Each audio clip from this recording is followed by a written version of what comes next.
So the go-to scripture I think most people think of when they talk about the triumphal entry is Zechariah 9:9.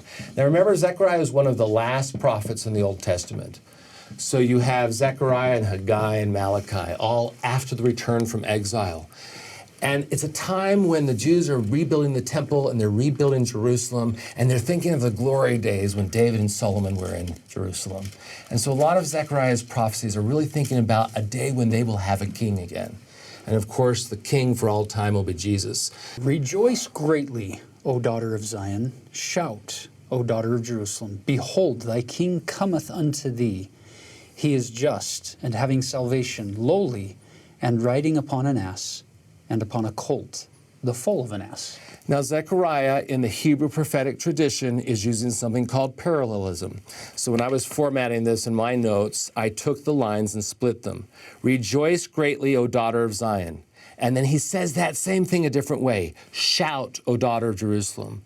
Behold, thy king is coming to thee. So who's coming? Our king. Well, who is the king? What's he like? He's just, and he has salvation. He's going to save us. Then lowly and riding upon an ass, a donkey, and then restating it in parallelism, and upon a colt, the foal of an ass. So we know in all four accounts, Mark with Matthew and Luke following him carefully, and John, Jesus comes in on his donkey. And one thing that's interesting, Pilate, as the Roman governor, usually was in a metropolis on the seaside called Caesarea.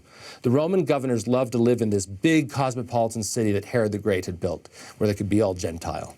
And he would only come to Jerusalem to do court cases and for big festivals to make sure things were running okay.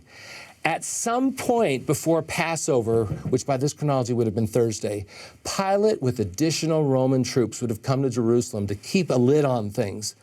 So you have to imagine on the west side of the city, a big procession as the Roman governor and troops were entering in military pomp and circumstance into the city. Whereas on the east side, you have someone coming in on a donkey.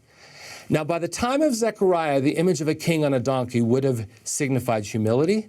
But if we were to go all the way back to King David, before Solomon, they always rode on donkeys, because they didn't start importing horses for their military till Solomon. It was actually something the prophet Samuel warned against: don't multiply horses. So Zechariah and the people at the time of Jesus would have seen this as a sign of humility as opposed to this Roman parade on the other side of the city. But for those who really knew their history, they'd say, the last king we had who rode on a donkey was David, and Jesus is the son of David.